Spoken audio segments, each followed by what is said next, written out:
I want to explain the infinitive. The infinitive is the to form of the verb. To walk, to run, to hide, to seek, to strive, to yield, whatever.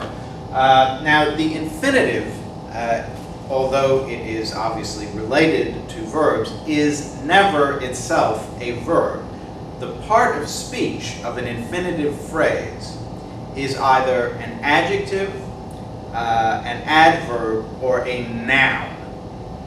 Infinitives always act as one of those things, either adjectives, adverbs, or nouns. So I want to explain that now and give some examples of infinitive phrases. Of course, infinitives are always at least 2 words long because it's to do something. So we call them phrases. They're always phrases, but they can go on longer, just as gerund phrases can and participial phrases can. Okay, adjective first. Now, let's look at a sentence that does not have an infinitive in it. Sandor is a good man. So I've got this little branching going on here. So Sandor is a good man. Now, good is an adjective, right? And so is a very special kind of adjective, the article.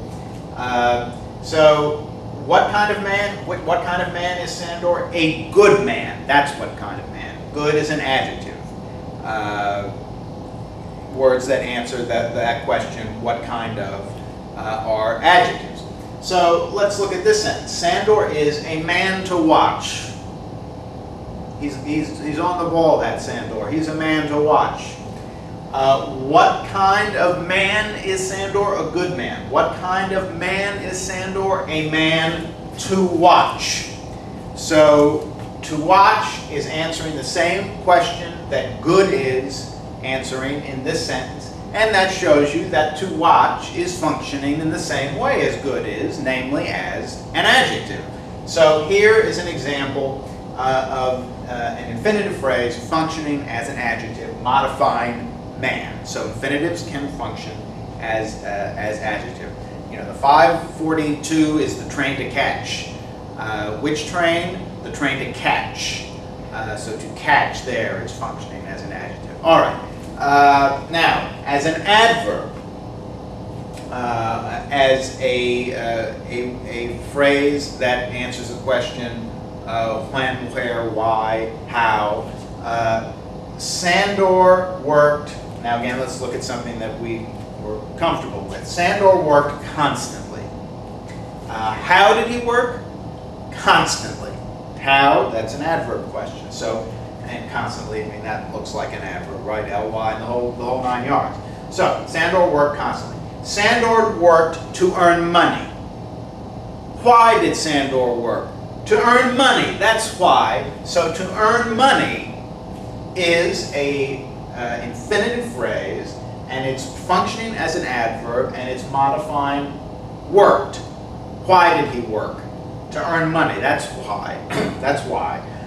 Notice here that the phrase is 3 words long, not just to watch, because infinitive phrases can go on and on. To earn money. Now, because the infinitive derives from the verb, and it's called a verbal, that's the kind of word an infinitive is, along with participles and gerunds, they can have direct objects just as verbs can. So, to earn money.